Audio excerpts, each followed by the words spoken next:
Get ready. If you need to pivot and get an e-commerce operation up and running, you're going to want to watch this episode. We interview Bright Valley Marketing's owner, Gabby Covey. So get ready. She has 3 tips, actually 4, for you business owners out there that are getting an e-commerce operation up and running now. Let's go.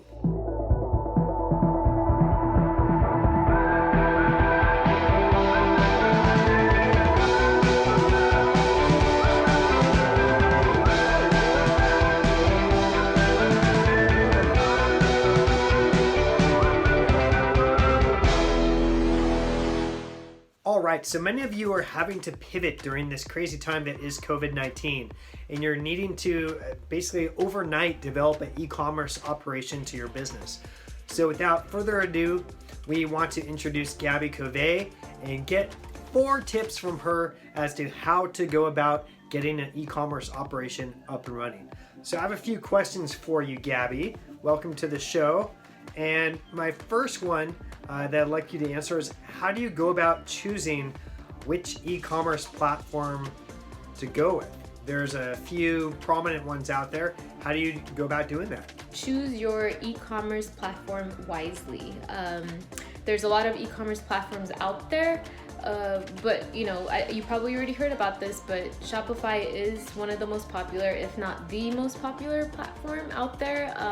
It's really easy to use. Our clients love the platform because they don't have to, hire out external developers to help them configure all of these things on their website in order for the website to work.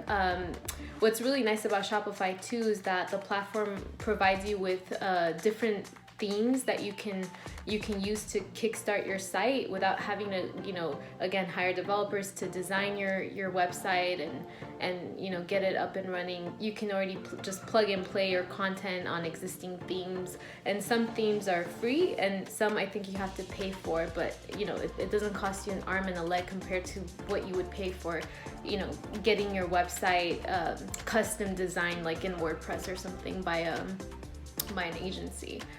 What's really nice about Shopify too is that it provides a really nice clean checkout process. So a lot of the times what we've seen with bigger companies, their websites are kind of clunky and difficult to use. So if a customer comes to your site and they try to purchase a product, and they go through the checkout process, and the checkout process is just really complicated. Either, it's just not clear what steps they need to take next, how to, pay, etc. That person's gonna get really frustrated, and they will leave your website and go to your competitor's website. So that means, you're gonna lose sales, and obviously you don't want that. So Shopify does provide a really clean, easy checkout process, which is why I do recommend Shopify over all the other e-commerce platforms. But you gotta do your research and see what works for you. All right, that's really helpful, I think, for a lot of people. So my follow-up question is along the lines of, okay, so you built your site, you built your Shopify site. I think it's $29 or $35 a month. So you're up and running. It's not costing you an arm and a leg to do. So how do you get people to start coming to your Shopify site? What's some of the secret sauce that goes into that? Try to build the website in a very SEO friendly way. And what I mean with that is, you can't just really put out a website on the internet and expect customers to come to you.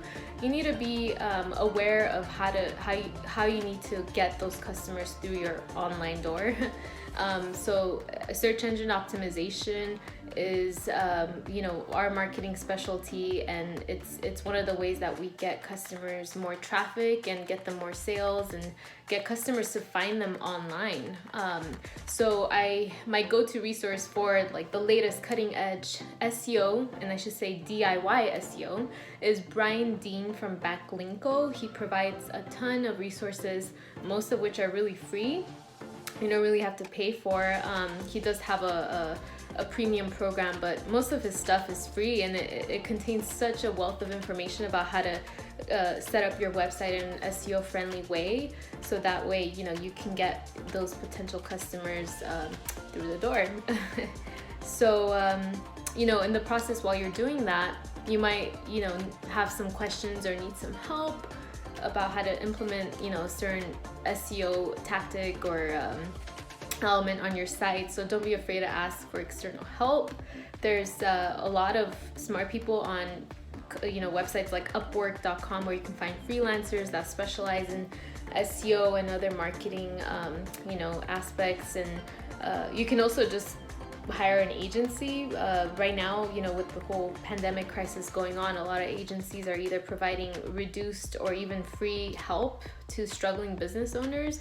So reach out to them, get some help if you need it. But again, there's a lot of free resources out there. If you just like Google DIY SEO or just, again, I highly suggest going to Brian Dean's website, backlinko.com, for all the most relevant information, because there's a lot of information out there that is not really relevant. But Brian Dean and even Neil Patel provide really accurate, up-to-date information about what works in this day and age regarding SEO. All right, so I think that's a fantastic tip for everyone that's just diving in. So let's fast forward a little bit to being at the point where you've created, constructed your Shopify site. What type of strategy do you need to implement to actually get people to come? Like from an SEO, DIY perspective, are there any secrets to making that happen a little bit easier? Now you have your website up and running. So what you need to do is you need to market your products online, right? You got to get more customers. So one of the ways to do that, and this actually does help your SEO too, is to get backlinks to your website. So what that means is to get your website mentioned on another website and having that website linked to you, to your website. So you don't want to just get mentioned on any website, any really outdated or irrelevant website. You want to make sure that the website that links to you is topically relevant to what you provide, or it comes from a very highly authoritative, trusted online source. So this process can be very costly and time intensive. So one of the one of the ways that cost you zero money, but does cost you a little bit of time, but it's so worth it, is to sign up for a free account on helpareporterout.com. And then that website connects you to different journalists that oftentimes work for really huge publications. We're talking about Huffington Post, Entrepreneur, TechCrunch, etc. Major outlets that want people, want people's input, experts' input into whatever question that they have that they're trying to write an article about. So this, by signing up for Help a Reporter Out, or HARO as they call it, abbreviated, will allow you to basically increase your chances of getting mentioned on these really highly authoritative websites. So you just simply sign up for the account, monitor the different questions that come in every day in the morning, afternoon, and evening from these journalists, and respond to them. Try to respond to them really fast, because these journalists want responses really quickly. Provide them what they need, provide them with insightful information. Don't provide them with cookie cutter information they can just find online, because then that's not gonna get you mentioned on their website or article. Try to provide something really unique, and once you submit the information, keep track of, see if they wrote an article and included you in there. So one of the ways you want to do that is sign up for Google Alerts, and that is a free service from Google that allows you to get a notification sent to your email whenever someone mentions either your name or your company's name online. But there's other, tools out there that you can use to monitor your web mentions. If you just click on, go to Google and just click on or search for track brand mentions or mentions, etc. So you can find a lot of different tools out there, but Google Alerts is free, so why not use that? Okay, so that's super powerful. I know I get those emails every day, those 3 emails per day. So you mentioned a bonus tip. So what would that bonus tip be? Build an email list. This is super, super important. Email marketing is like the number one way you are going to get sales. Honestly, it's it's super effective. It works really well, and you need to be building your email list all the time. So make sure you have a subscriber or email newsletter sign up box on your website, as much as possible, like in the footer and maybe at the top of the page, just wherever it's relevant. You don't want to have too many of those elements on your website. And yeah, I think that's about it. So hopefully this gives you some good valuable information, and thanks again. All right, you guys, you caught me. I was doing some shopping. So get started, get that e-commerce up and running. So in the meantime, check back at bryceroot.com. We have lots of vlogs, lots of episodes with all sorts of topics that we cover featuring local business owners, so you don't have to reinvent the wheel. So if you like this video, share it, tell the world.